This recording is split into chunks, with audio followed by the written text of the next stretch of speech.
Les forces qui se sont réveillées le 7 octobre 2023 risquent d'agiter le monde et de compromettre toute véritable paix pour longtemps encore.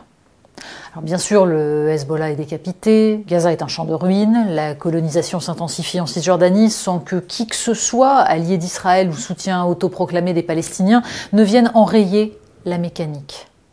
L'État hébreu, un an après le traumatisme incommensurable d'un massacre que ses services de renseignement n'avaient pas même imaginé, semble avoir déjà retrouvé sa position de force.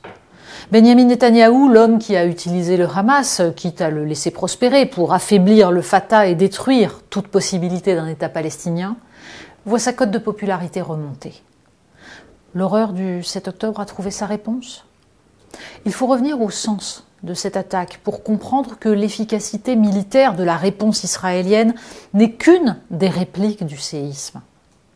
À l'échelle d'un pays de 9,5 millions d'habitants, l'assassinat dans des conditions abominables de 1200 personnes, presque toutes des civils, est inimaginable.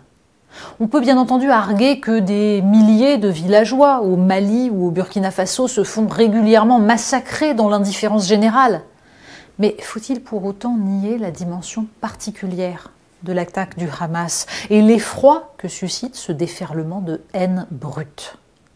Depuis un an, certains s'ingénient à nier son caractère terroriste, comme s'il était impossible de tenir les deux bouts, de défendre le droit légitime des Palestiniens, tout en étant parfaitement lucide sur la nature de ceux qui veulent la destruction d'Israël. Mais depuis un an, la nuance a péri sous les bombes. La juste mesure a été balayée et la déflagration déstabilise les sociétés occidentales en même temps qu'elle fragilise l'Occident lui-même. Il est désormais acquis pour une bonne part de la population mondiale que le droit international est un instrument dont les États-Unis et leurs alliés se servent pour imposer leur vision du bien et du juste. C'est ce qu'on pense en Chine, au Brésil, en Inde ou en Afrique du Sud. Et c'est éminemment dangereux pour l'avenir de ce qu'on appelle l'Occident. Il n'est besoin que de relire Thucydide pour savoir qu'une démocratie qui se vit comme l'incarnation du bien et de la liberté peut se perdre dans une guerre où elle s'autorise tout au nom de sa supériorité morale. Hélas, il est en Europe et aux États-Unis un courant suprémaciste occidental qui traque une supposée cinquième colonne et fait taire ses opposants à coups d'anathème pour mieux imposer l'idée que les démocraties auraient tous les droits, même celui de nier le droit. Bombarder des populations civiles ou les affamer, piéger des objets du quotidien sans discriminer les potentielles victimes, frapper sur le territoire d'un État souverain, frapper des ennemis qui sont de véritables ordures, autorise combien de victimes collatérales ? La question est vertigineuse. Surtout si l'on admet que le déploiement de violence et la négation des droits des civils préparent les bataillons futurs de ces mêmes ordures. Le 7 octobre a déstabilisé pour longtemps les sociétés occidentales parce qu'il est venu creuser les fractures et amplifier les mouvements de fond, en particulier en France, où les citoyens juifs se sentent abandonnés depuis 2 décennies. C'est tout le paradoxe. Pendant des années, quiconque alertait sur l'absence d'intégration des jeunes issus de l'immigration était forcément raciste et d'extrême droite. De la droite fréquentable à la social-démocratie bon teint, on chantait les louanges du multiculturalisme.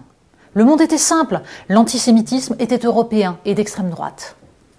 Mohamed Merah, l'assassin d'enfants juifs au nom de l'islamisme, a percuté ce logiciel, mais tout ce joli monde s'est empressé de mettre tout cela sous le tapis. La laïcité en 2012 était encore ce principe ringard que brandissaient quelques vieux républicains souverainistes. Et comme Marine Le Pen avait entrepris de s'en emparer, on pouvait les diaboliser. Les attentats islamistes de 2015 constituent une première bascule. La laïcité, la lutte contre l'islamisme deviennent des étendards, dont certains s'emparent. D'autant qu'à l'autre bout du spectre, Jean-Luc Mélenchon comprend en 2017 qu'un électorat musulman pourrait lui apporter les voix dont il a besoin. Depuis le 7 octobre, les anciens adeptes du multiculturalisme théorisent le droit d'Israël comme poste avancé de l'Occident de se défendre à n'importe quel prix, pendant que le gourou des insoumis envoie des signaux permanents à son électorat cible, trouvant normal qu'un député de son mouvement désigne Raphaël Glucksmann comme sioniste, ou marquant son émotion face à l'attaque terroriste que constitue l'explosion des beepers du Hezbollah, alors que le 7 octobre ne serait qu'une opération militaire, au pire un crime de guerre.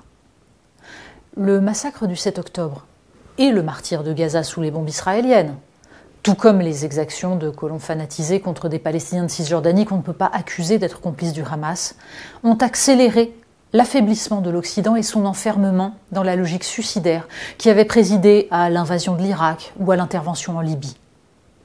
L'actuelle victoire d'Israël ne constitue nullement, hélas, une logique de paix qui seule peut garantir sa pérennité.